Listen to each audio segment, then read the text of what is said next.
Hey everybody, Uncle Rich here. It's your old buddy, Uncle Rich here for Who's Telling the Truth. Guys, today is January 29th, 2018. This is show number 202, and the name of the show is Solar Wars. And I know, for those people I can't hear too well, what did he say? To my buddy Uncle Joey up in Cairo, New York. I'm sure his wife watching with his wife Nancy. Nancy, what did he say? We're going to have another cola war? No, Joey. Joey, we're going to have a solar war. there's our buddy Uncle Joey.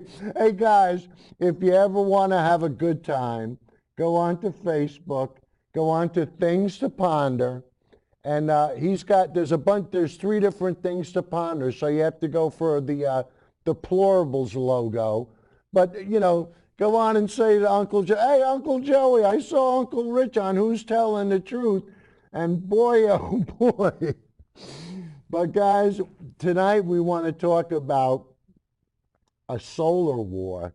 And, I know the people that love to watch Fox News are going to be oh, good, we're going to have another war, because they love war and they love soldiers, and they love soldiers that come home from wars and jump out of cakes and surprise their kids, and everything is hunky-dory and everything is good, but they never show you the parts of war where people get maimed and killed and come back with PTSD.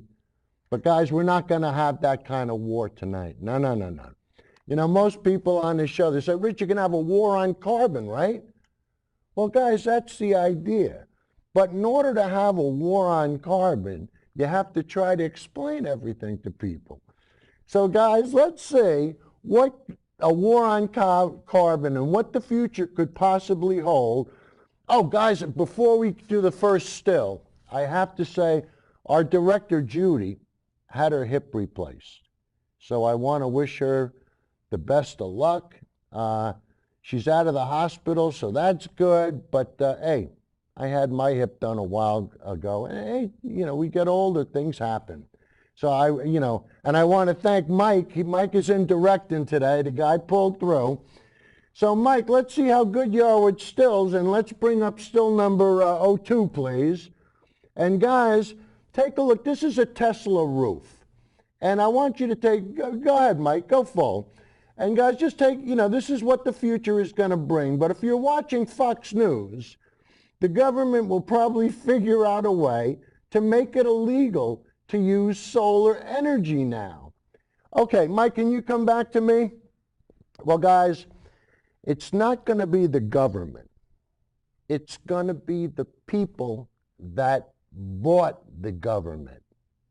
You can say, Rich, what are you talking about? People buy the government. Guys, it's really simple. And Mike, can we have the next still, please? This next still is going to show you, these are the Koch brothers, guys. And because, there you go.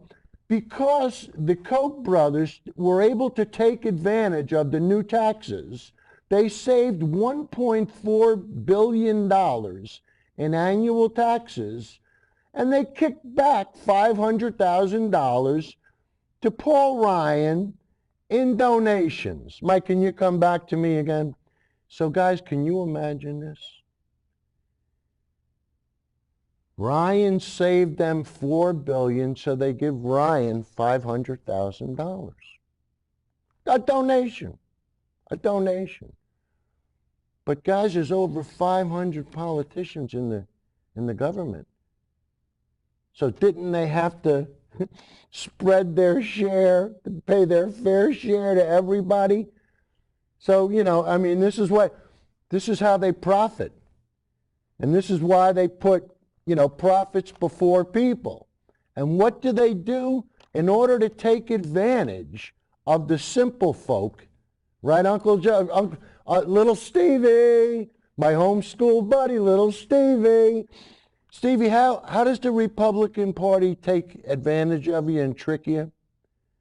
By dividing the country to get everyone to fight amongst themselves so that we can elect an orange buffoon that doesn't understand science and doesn't know what the sun is, and our next still will prove to you because, Mike, can you bring up still number 3 now? Look at this, guys. There's the President of the United States looking at a solar eclipse without glasses on, and he has the audacity to claim that throughout my life, my 2 greatest assets have been mental stability and being like really smart.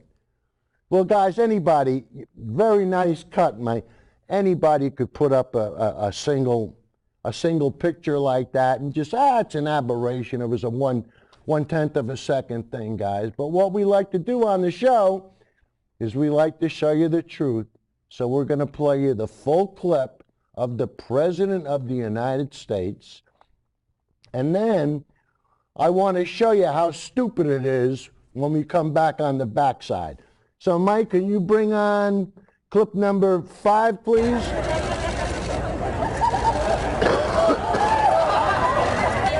Looking and pointing up. He will. He's got him.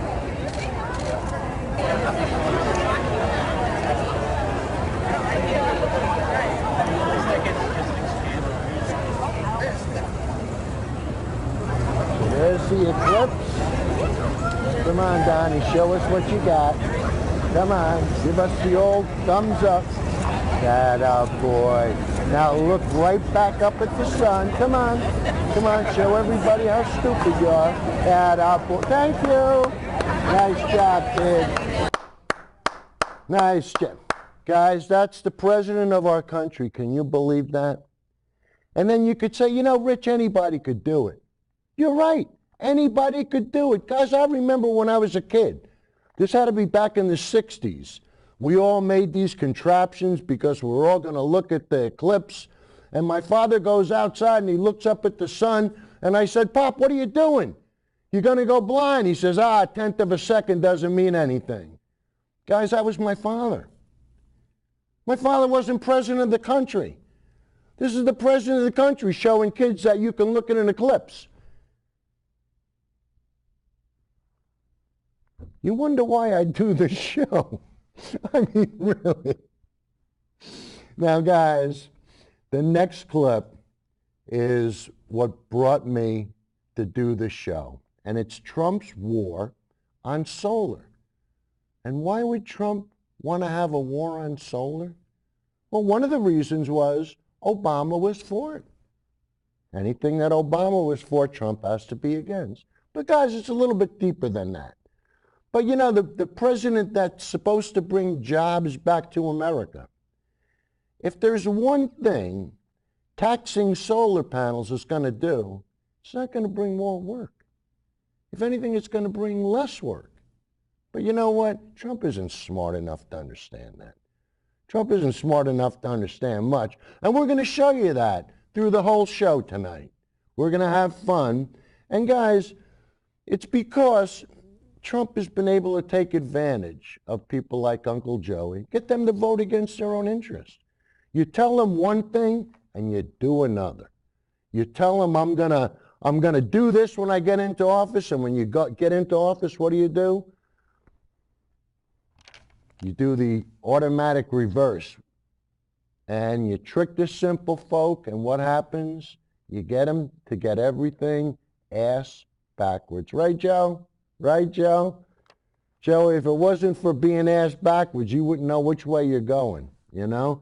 But the first clip we're going to play is going to show you why Trump would, well, give you an idea of how this is going to hurt the United States, the industry, everybody. But Trump doesn't care. So, Mike, let's have clip number 6, please. Trump just declared war on the sun. He's imposing a 30% tariff, claiming it's going to protect the industry. Forget it. So why is nearly every company against it? Because we put them in. The solar economy is growing 17 times faster. The jobs and the technology, unbelievable.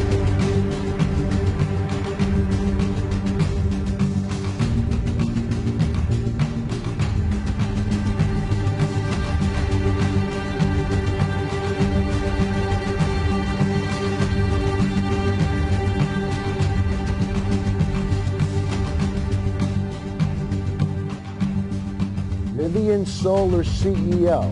It allowed him to hire 4,000 new employees in 21 states. And guys, our buddy Mike Policastro is now with Vivint. He left Solar City. So if you want to talk turkey when it comes to solar, go on Facebook. You know, you can look me up on Facebook. Look up my buddy Mike, and he'll talk turkey. You know, he'll give you some facts and figures, and you'll put some Americans to work on your roof.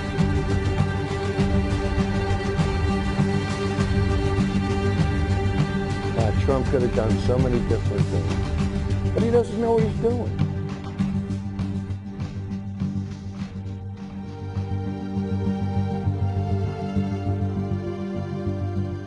Look at all those panels, huh? The mother load. Ooh. So guys, obviously I got the clip from years of living dangerously, and I tell you, they're a great source of information. Right, Joey? Be specific and cite your source. But guys, the next clip, we're going to show you CBS did a clip. They were in LA, and they want to show you how panels benefit the residents and the workers of LA. So Mike, let's have clip number 7, please. The solar industry is a hot commodity, especially here in Southern California. Now there's a help for solar panel companies, or is there? Yeah, President Trump has just added a 30% tariff on solar panels imported into the United States. 30% Well, the tax tariff, is costing guys. foreign companies more to sell those panels in America. Will it also cost Americans? CBS 2's Randy Page is live in downtown LA, where he spoke with industry experts on that solar tax impact. Randy. Hi, Rick, this may sound complicated, but it's really quite simple. Under the president's new policy, any company outside of the United States who wants to sell their panels here in the U.S. will have to pay a 30% tax. Now, that's good news for Americans who are working for companies that are making these panels here in the United States. But it's actually a little more complicated because we are told the vast majority of people in the solar industry aren't making panels at all. They're the people up on the roofs installing the panels and putting together all the equipment necessary to do that. And for those people, we are told, this new tax deal does more harm than good. Darian Wynn is a married father with 3 children who says the solar industry has transformed his life. It opened up a lot of doors for me. Juan Alonso, at 53, has been having a hard time finding a job, but he says that is about to change. Really, my second win. They are among 1,300 workers who've learned how to install solar panels at Grid Alternatives, a nonprofit company that puts up solar panels for people who are economically disadvantaged, while at the same time training workers like Juan how to do the installation. Here in LA alone, we have 16,000 solar jobs. It's the most of any county in America. Grid Alternatives Executive Director Michael Koch says President Trump's decision to put a 30% tariff on solar panels imported from other countries could make it difficult for people like Darian and Juan to find a job. Most of those are installer jobs. So when we raise the price of panels, what we do is we make it harder to do business. Koch says the vast majority of people working in solar are installing the panels, while only a tiny fraction of Americans work for companies that make them.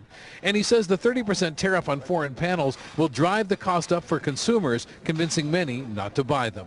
To think of solar as a manufacturing business in the United States is totally misguided. It's an installation business and a sales business, and these are the jobs that can't be exported. But a spokesman for Solar World Americas Incorporated, a German-owned company which makes solar panels in the United States, says in part, the U.S. is the second largest solar market in the world, and yet almost all U.S. manufacturers have been put out of business by China. With President Trump's response, we hope this dynamic starts to change. And if you're thinking about putting solar panels on your roof, it's worth noting the federal tax credit, a 30% credit, remains in effect through 2019, but you might want to act quickly because these panels, the prices for these panels are bound to go up. Let's go back to you. Bound to go up. You know they're going to go up. So what's going to happen is you're going to have a rush now for people to buy, and it's going to drive the price down in the immediate future. But guys, you have to remember one thing. When we're dealing with solar, we're dealing with a manufactured based program. So the more they manufacture, exponentially the price drops.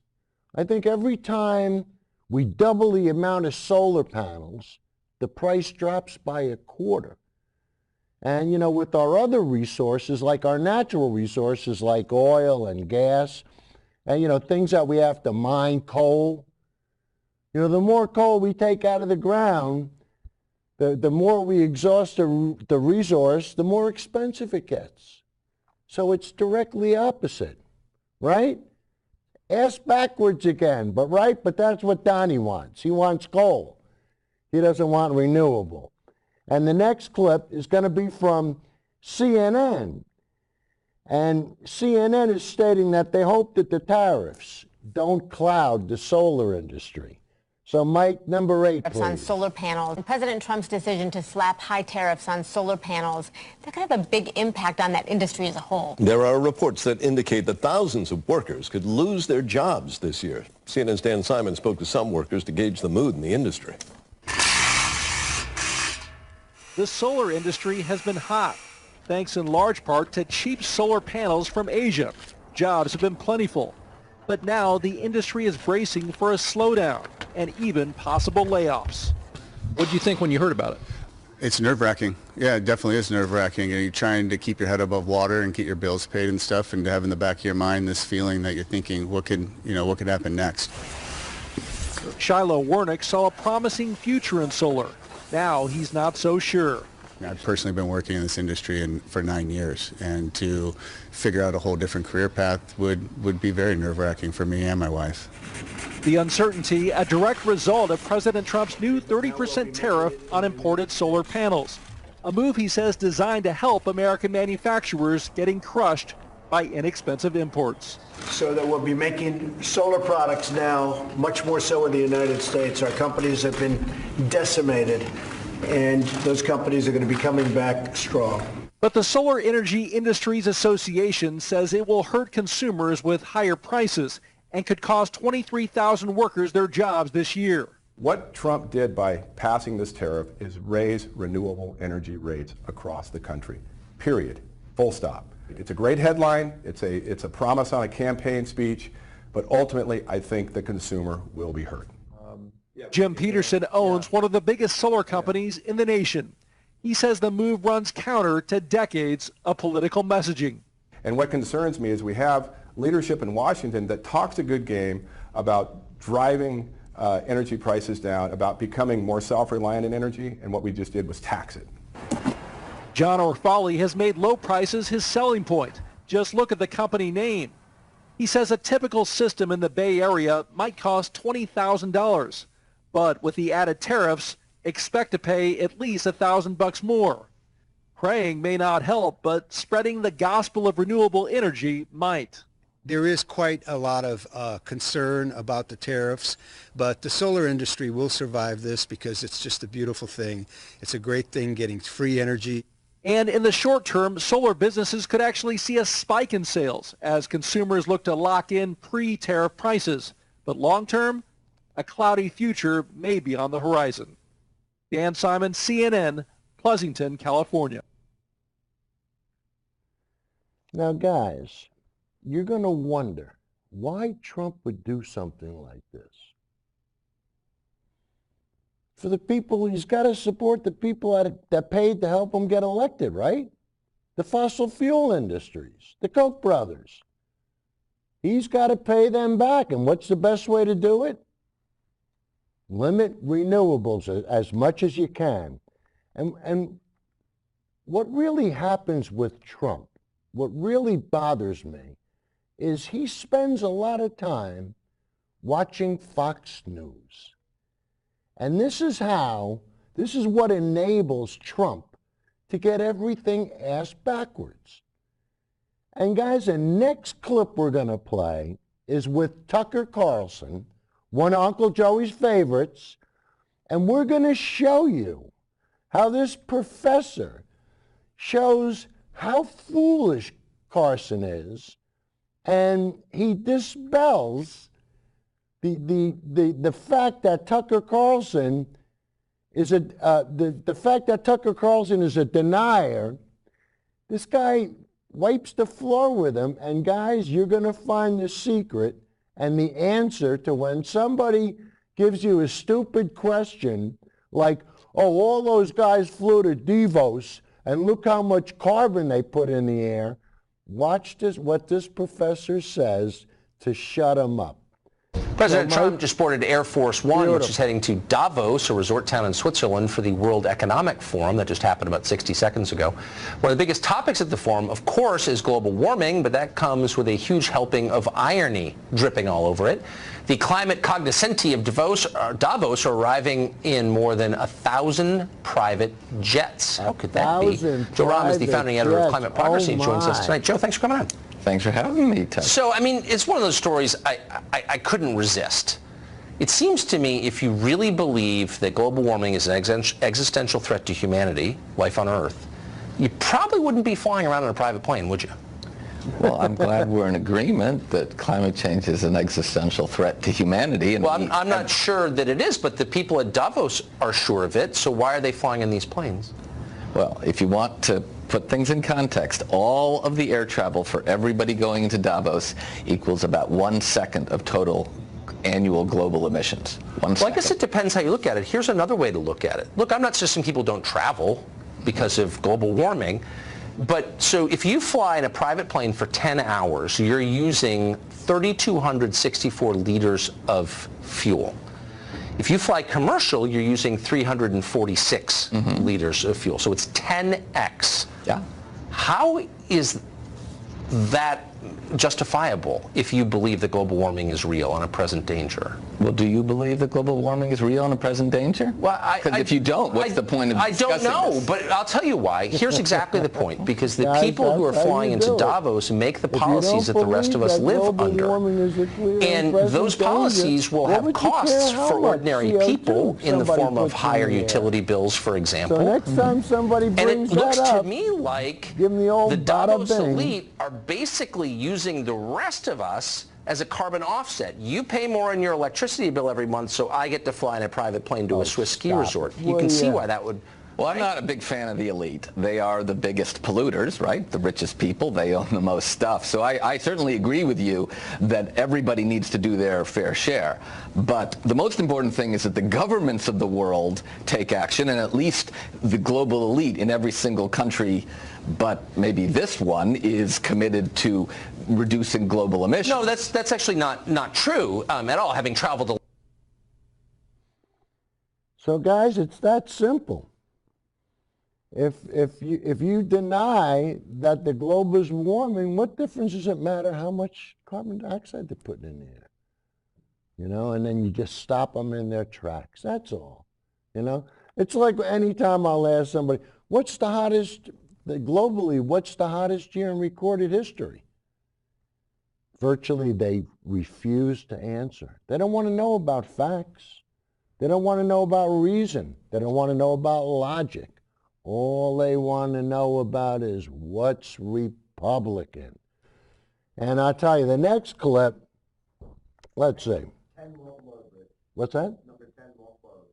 Number 10 won't load. Okay. Uh-oh.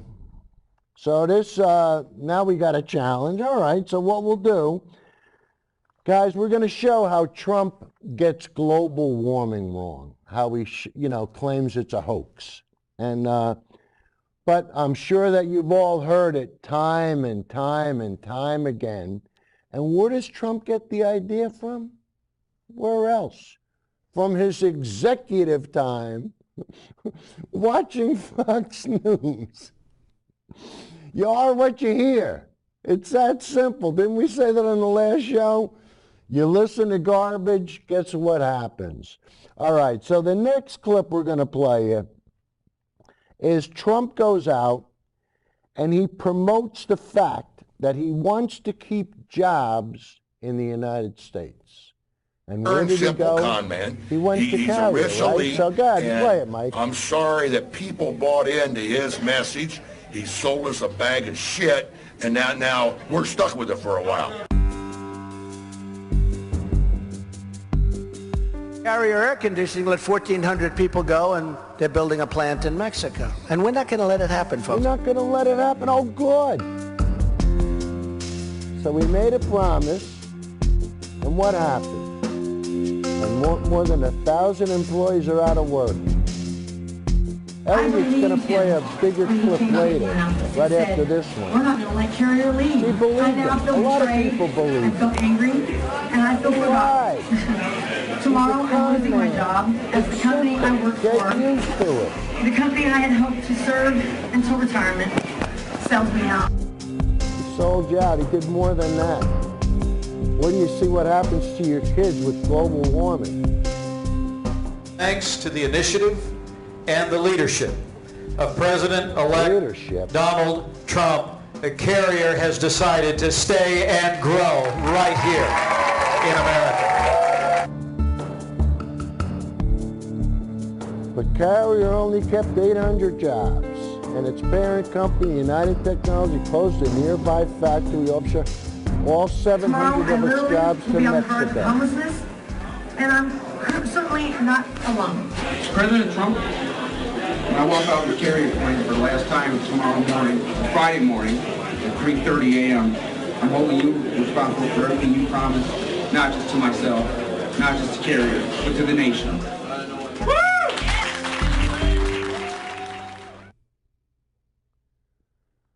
Guys, let's be honest with each other.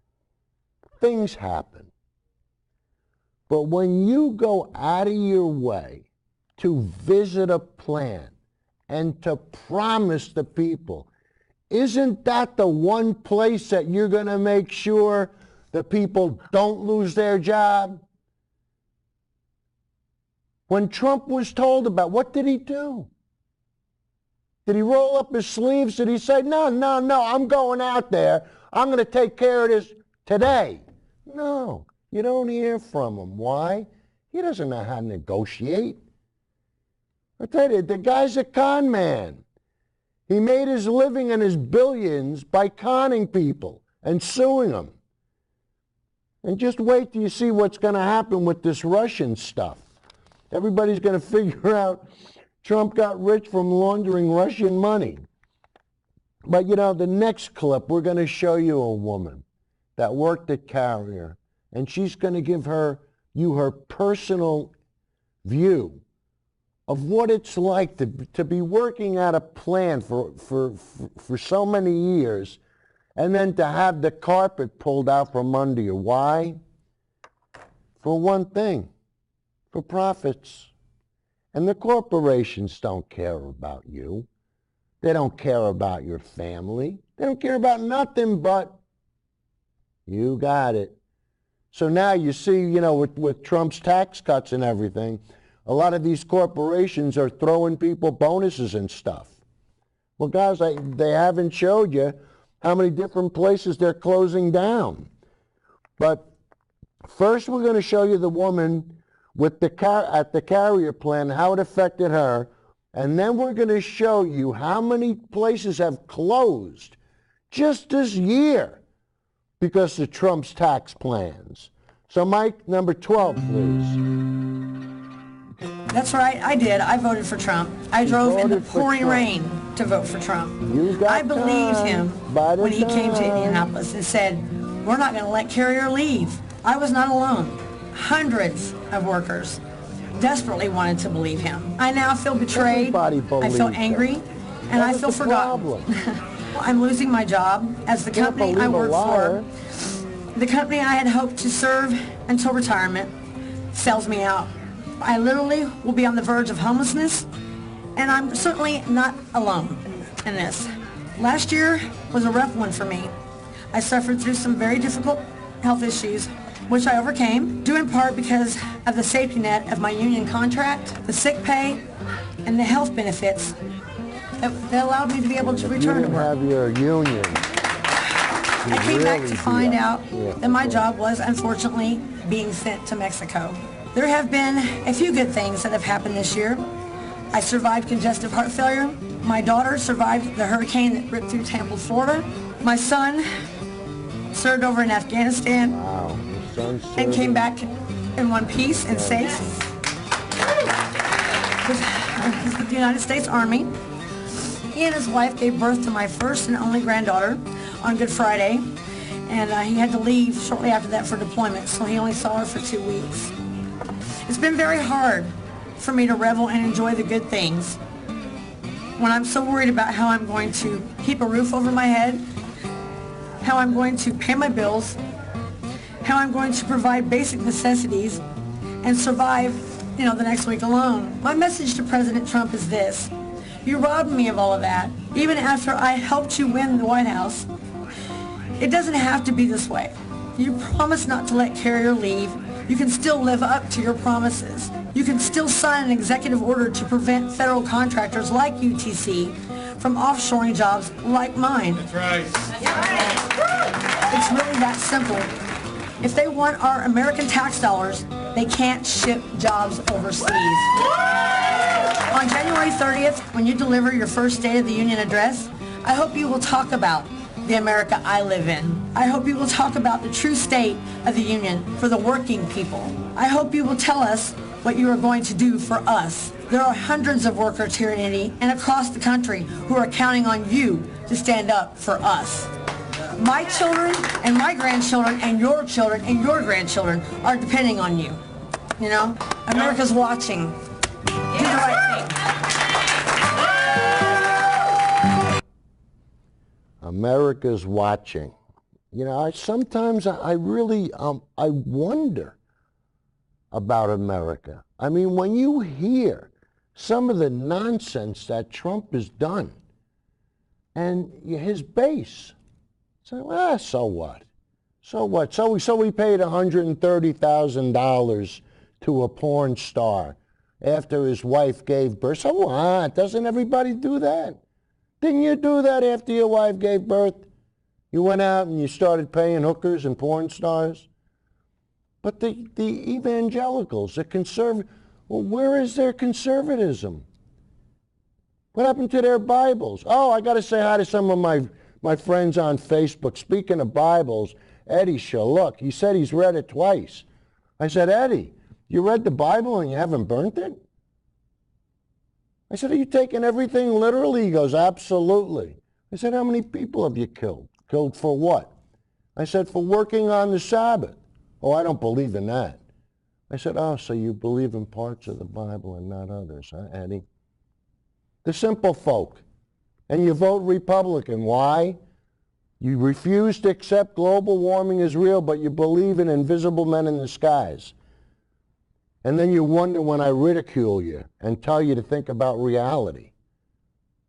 And I tell you, Ronnie Smith and, there's some guys out there, I don't know what's going on.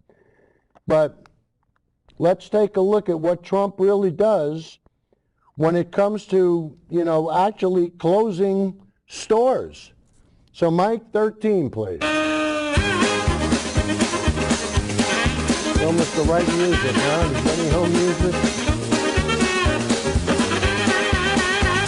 Same one. 45 stores. Macy's, 68, Bada Bing. Sam's, Road. Kimberly Clark, guys, I gotta check out what's going up in New York. See if everybody still got a job up there.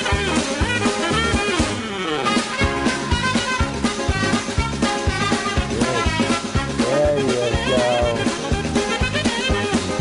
Poor Ryan made out like a bandit, didn't he? And look at the Trump family, guys. $1.1 billion in tax cuts. Yeah, they're winning. They're winning. What about the rest of the country? Drain the swamp. Drain the swamp, my butt. And guys, the next clip, we're aware of the damage that was caused by the hurricane in Puerto Rico. And we understand how dramatic it was. And of course, Elon Musk, solar powers and batteries came to the rescue. And they went in and virtually overnight, they got a hospital up and running permanently from the sun 24 hours a day, and it'll stay like that for the next 25 years. Of course, they haven't paid anything yet, but that can be negotiated. But just think about it. They're not going to have another bill for 25, aside from maintenance. But those solar panels, they're just going to sit there quietly every day, generate electricity. It's going to be cloudy some days, but we're going to show you some clips where you can store solar power. There's an island in Hawaii. They can go 3 days without any sun from the amount of electricity they can store. So guys, let's be honest, you know, when you're in Hawaii, if you go 3 days without sun, there's a problem. You're going to need more than solar panels. But guys, let's take a look at how Elon Musk and Tesla Energy came to the rescue to the hospital in Puerto Rico right after the hurricane. So Mike, 14, please. Tesla has come to the rescue in Puerto Rico. In fact, they have created a power infrastructure in order to allow a children's hospital in Puerto Rico to finally operate again. Now, Tesla has used its solar panels and batteries to restore reliable electricity at San Juan's Hospital del Niño, it's a children's hospital, in what company founder Elon Musk calls the first of many solar battery Tesla projects going live in Puerto Rico. Now, remember, earlier this week we did a story about how, unfortunately, Puerto Rico agreed to a $300 million contract with a company, a small utility company called Whitefish, based out of Montana. And it seems like there was some corruption that led to that deal. But in this case, Tesla is donating the solar panels and the batteries necessary to allow this hospital to operate again. Now, the hospital's new system allows it to generate all the energy it needs. No fossil fuels, no waste. It's renewable energy. They're donating it for the time being, and it's awesome. Yeah, and so until they get back up on their feet, and then they're going to decide if they're going to do a long-term contract, because it's not free forever, but it is free for now, and it allows them to serve 35 permanent residents with chronic conditions, 3,000 young patients that use the hospital, and after the energy crisis is over, then they're going to discuss whether it should be permanent. But I love it for a number of reasons. One is, you know, as Trump is going around going like, nobody knew that things were going to be this complicated, right? I mean, I'd give myself an A+ for this. But, you know, he's bumbling around and doing the corruption with Whitefish, et cetera. Meanwhile, Elon Musk comes in and goes, I got this, dog. Okay? Yeah. And boom, they're right back up. And by the way, look, from time to time I say on the show I'm a capitalist. This is the upside of capitalism. Yep. And now, look, I don't want to get too deep into an economic conversation about, you know, how companies are structured, but here's a company who's innovated and done a great job of doing innovation that might actually save the planet at some point. And even if you're going to be cynical about it, they're sophisticated enough to know it's great PR, and it is. You know what? Helping people is good PR. And that's not a criticism. That's great. If you want to get more good PR by actually helping people in need, that's a wonderful thing. Yeah, I love this. I love the fact that they utilized renewable energy, which is to be expected with Tesla, considering, you know, their entire business model is based on, you know, saving the planet and doing better without using fossil fuels. But I just like that there's some degree of humanity here, which I feel like is lacking in all conversations that we've been having on the show recently, and to finally see like an uplifting, positive story makes me happy.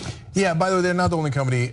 Google's parent company, Alphabet, has also deployed balloons in an unfortunately named Project Loon.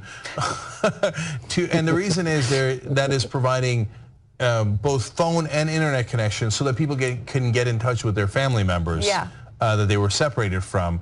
And so that's also good PR, good humanitarian thing to do, good technology, et cetera. And look, at some point, this renewable energy stuff, I hope, saves the planet. And I think there's a good chance that it will. And not only just it's good for the planet, but it's also great for the economy. The renewable energy industry is adding jobs at a rate 12 times the rest of the country. So if a lot of subsidies go to the fossil fuel companies, which is maddening, and they're not creating new jobs. Coal companies are not creating new jobs. The renewable energy is creating new jobs and doing right for the world. So it's a rare win-win, and thrilled to see it. Support independent media. Come join us at the Young Turks. tytnetwork.com/join. Guys, the next clip we're going to play you is going to show you in more detail exactly how this works and how it can work with wind and solar, both.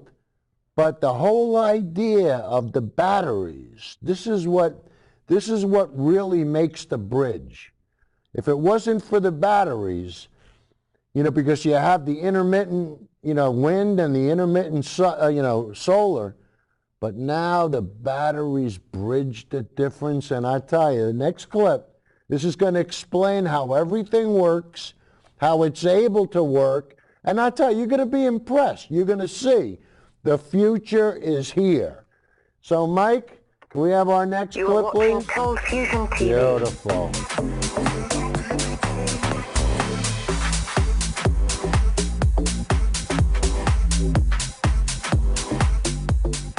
Hi, welcome to another Cold Fusion video. It seems that things are once again moving faster than anticipated with alternative energy technology. Wind and solar power are great, but the main issue with these forms of power generation was storing energy for later use, until now. Tesla Energy and Elon Musk have been making headlines in recent weeks due to pulling off feats that many analysts thought would be years away. In this video, we'll take a look at what's been going on. In early March, Tesla Energy turned on the switch for a huge solar farm and energy storage facility that will help power the Hawaiian island of Kauai. In Hawaii, the electric car maker Tesla is powering up its plans for energy storage. In fact, its industrial battery packs are now helping a utility in Hawaii generate enough electricity for an entire island. We're able to show that we can directly absorb solar power throughout the day into these batteries and then discharge it back at night and stabilize it, even though we might have clouds coming over, or even though it might not line up directly with when people want to use the energy. This can solve that problem. For those of you who are into your facts, the Kauai Island is where the Lilo and Stitch movies took place and is also featured in over 70 Hollywood films. Anyway, Tesla's farm is the first utility-scale solar energy system in the United States that can meet electricity demand even at night. It's one of the biggest battery systems on the planet. The project has 55,000 solar panels and 272 Tesla power packs. These can provide 52 megawatt hours of storage and will provide 13 megawatts of power for the grid. So why Hawaii? Apart from being a sunny location, Hawaii has no pipelines running to it, so to get power, currently barrels of fuel have to be shipped in. This makes oil expensive for the island. The idea is that with solar and battery storage, they would have to ship in less oil, meaning that they save money. The company in charge of the island's energy utilities will purchase power from Tesla's farm at a set cost of 13.9 cents per kilowatt hour. This is less than the current cost of oil for Hawaii. Tesla Energy isn't just starting work in Hawaii though. Cheaper. In Southern California, 396 Tesla batteries have been installed to suck up excess electricity from the grid during the day and feed it back into the grid as needed, especially at night. We use batteries to charge our phones, flashlights, and run all kinds of electronic gadgets, right? But how about powering up your home? These large white boxes don't look like much, but Southern California Edison says they could change the way homeowners get their energy in the future. It's technology that wasn't there before, and we're now ready to deploy it where it's needed, locations where it works. The Tesla battery system, which can power 1,500 homes for more than 4 hours, was actually part of an emergency response. The emergency arose because it was projected that California would have energy shortages due to a leak at a natural gas storage facility. In California, aging nuclear plants are being closed or phased out, putting even more pressure on utilities to find other ways to feed the grid. Utility executives say that energy storage is the natural solution. The California battery plant came online in late January. So this event may not seem like much to many people out there, but this feat serves as a powerful precedent. It shows that utilities can actually use battery systems to replace conventional power plants. This recent progress has even taken seasoned professionals by complete surprise. Michael J. Picker, president of the California Public Utilities Commission, in response to the Tesla system states, quote, "I had relatively limited expectations for the battery industry before 2020. I thought that it would not really accelerate and begin to penetrate the electric grid or transportation world for a while to come. Once again, technology is clearly moving faster than we can regulate." End quote. So guys, the way it works on this show is we always say be specific and cite your source.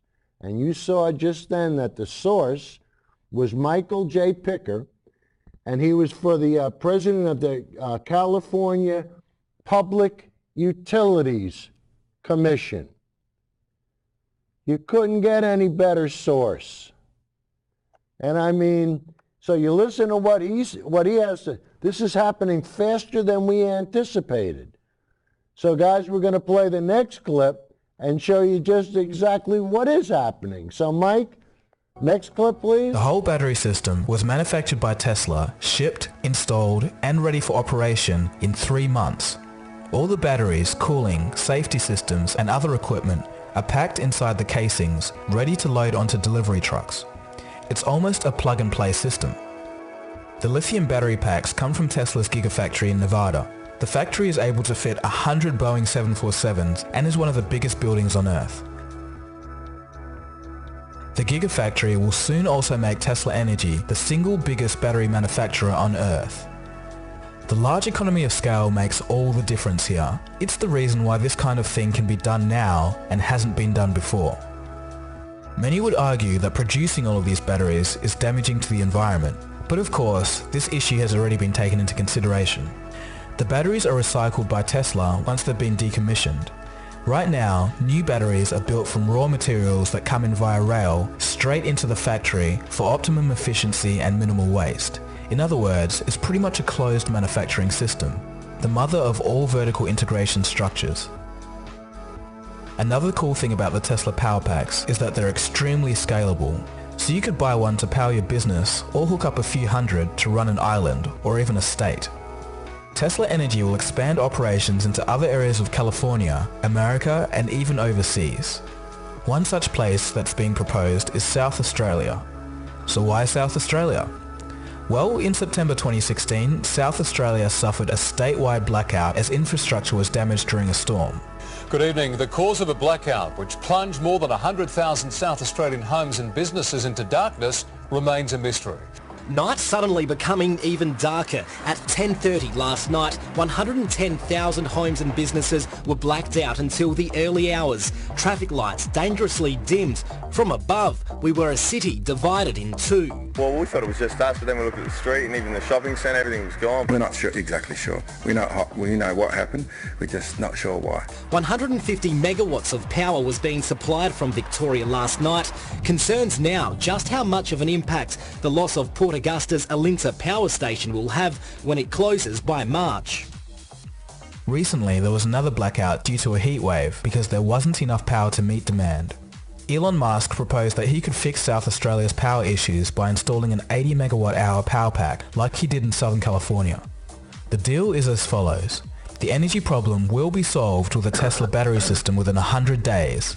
If this doesn't happen, South Australia gets the system for free. Musk himself has a big vision for stationary energy storage. He states that, quote, "It's something I think will probably be as big as the car business long term. It will actually have a growth rate probably several times that of what the car business is per year. The growth in stationary storage is really underappreciated. It's a super exponential growth rate." End quote. Okay, so this all sounds well and good, but before we get too carried away, there are still some important questions that need to be answered. For example, how much exactly do these systems cost? No direct figures have been given. That being said, whatever the cost is, it should reduce over time as production ramps up. Secondly, what is the ultimate life of the battery packs in real-world scenarios? Again, we're not sure. In conclusion, environmentally sustainable battery systems like Tesla's power packs are a great solution to solve the intermittent nature of solar and wind energy. Although it may be still a little early to tell, this concept does seem promising. Storing excess power and delivering it when needed will become an integral part of the world's shift to renewable energy. Anyway, I hope that you enjoyed this video on some of the cutting-edge stuff that's going on with Tesla Energy from around the world. In a general way, things really seem to be moving, and it's pretty cool to live in a time where great shifts in the status quo can be so clearly witnessed. Thanks for watching, guys. Don't forget to subscribe to this channel if you just stumbled across it. This has been Dagogo, you've been watching Cold Fusion, and I'll catch you again soon for the next video. Cheers guys, have a good one. Cold Fusion, it's new thinking. So guys, you could see Elon Musk was not afraid to put his money where his mouth is. Well, there's another guy that's also not afraid to put his money where his mouth is, and that's Tom Steyer. And Tom Steyer is a billionaire former hedge fund manager. And guys, what he says, 17 won't load. Oh, brother, what's going on? So 17's not working either. But anyway, we'll go to, Tom Steyer said that the challenge to America is going to be the batteries. And as you can see, we've kind of solved that. So we'll go to the next clip, and that's clip number 19, I hope. Is that up there? And this is going to be with the Tesla success that's been done, and this is done by Al Jazeera. So if Al Jazeera says it's good, it's got to be good. So mic number 19, please. It appears Tesla CEO Elon Musk won a really expensive bet. We're talking like $50 million. A while back, Musk promised to help solve South Australia's energy problem. The state suffers from power blackouts due in large part to a gas supply problem. It's an issue throughout Australia, but South Australia feels a lot of it. To remedy the problem, Musk bet he could install an operable Tesla battery system within 100 days from the date a contract was signed, or it would be free. Surprise, surprise, he did it. The start date was September 29th. Now the battery is built, and it needs to go through some testing to make sure it meets South Australia and Australian energy requirements. It'll go live December 1st. The battery charges on energy generated from the Hornsdale wind farm and has 100 megawatts of capacity. Tesla says once it's running, the power pack will have enough energy to power over 30,000 homes. That's a pretty big deal for South Australia. The state experienced a crippling blackout in September 2016 following major storms. It left around 1.7 million people in the dark. And AEMO, the Australian energy market operator, says unless immediate action is taken, Australia could face a major gas supply shortage come 2018, and South Australia would be one of the first hit. All right. So you could see they did a pretty nice job there, huh? So Mike, do we have number 19 available? No. Do we have number 20 available? Okay. How much time do we have left? All right, let's go with number 20. Guys, we're going to shift gears a little bit here. We'll deal with this tomorrow. Times is trying to distract you. They have a story that Trump wanted Mueller fired sometime last June, and our sources, and I've checked in with many of them, they're not confirming that tonight. And the president's attorney dismissed the story and says, no, no comment, we're not going there. And how many times has the New York Times and others gotten it wrong? All right, so we have sources tonight just confirming to Ed Henry that, yeah, maybe Donald Trump wanted to fire the special counsel for conflict. Does he not have the right to raise those questions? You know, we'll deal with this tomorrow night. We have a shocking video of the day to bring you, by the way. This footage comes to us from Arizona where, you see that red SUV? That's incredible. Look over there. That's straight out of the car handbook. Oh my God. But didn't Bill Clinton, look at the bird, look at the bird. Hannity. Well, but look at the car wreck. Look at the car wreck. Oh my God. That is. I don't even know where to begin to leave. Guys, you know, if you work for Fox News, what do? You know, I mean, if you have to lie for a living, what do you do? I mean, do you say, hey, boss, I can't do this anymore? I can't lie? No. If you're a good foxstitute, you'll go on the air and you'll just deny it. But guys, the next clip we're going to play, and I don't know if we have this. Do we have number 21? 23. We only have 23? Yeah. Oh, brother. All right, I don't even know what 23 is. So anyway. 21's okay. 21's okay? Yeah. All right, so guys, we're going to show you Chuck Todd. He does the same thing with Hannity, and he makes him look like a bonehead. And then we'll run the credits at the end. And then, Mike, if you can come back and give me 30 seconds so I could say goodbye to everybody. And then we'll run clip number 21 then. It has been a remarkable 24 hours over at Trump TV. Last night, New York Times broke the news that in June, President Trump ordered his White House counsel, Don McGahn, to fire special counsel Robert Mueller, but then back down after McGahn refused and threatened to quit. Because the story broke shortly before his show, the president's chief propagandist had to scramble to figure out how to cover it, which led to a hilarious reversal in less than an hour. First, Sean Hannity dismissed the story, but then, after finding out his network had itself confirmed parts of it, Hannity changed course, saying, okay, the story may be true, but so what? It doesn't matter. We'll deal with it later, before abruptly throwing to a car crash from the day before. At this hour, the New York Times is trying to distract you. They have a story that Trump wanted Mueller fired sometime last June, and our sources, and I've checked in with many of them, they're not confirming that tonight. And the president's attorney dismissed the story and says, no, no comment, we're not going there. And how many times has the New York Times and others gotten it wrong? All right, so we have sources tonight just confirming to Ed Henry that, yeah, maybe Donald Trump wanted to fire the special counsel for conflict. Does he not have the right to raise those questions?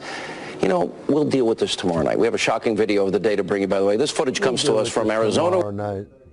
So that was last night. Then this morning, the host of the president's other favorite cable news show pointed to the president calling the story fake news and then told their viewers they shouldn't care about it. Okay, so what have we got, 30 seconds left now? Okay. So anyway, guys, I want to thank Mike for being director, and hopefully we'll hear from Judy. I'll put the show up on Facebook, and if anybody hears from Judy, have her call us, will you? All right, so guys, we'll see you next week, and who knows what's going to happen. Take care.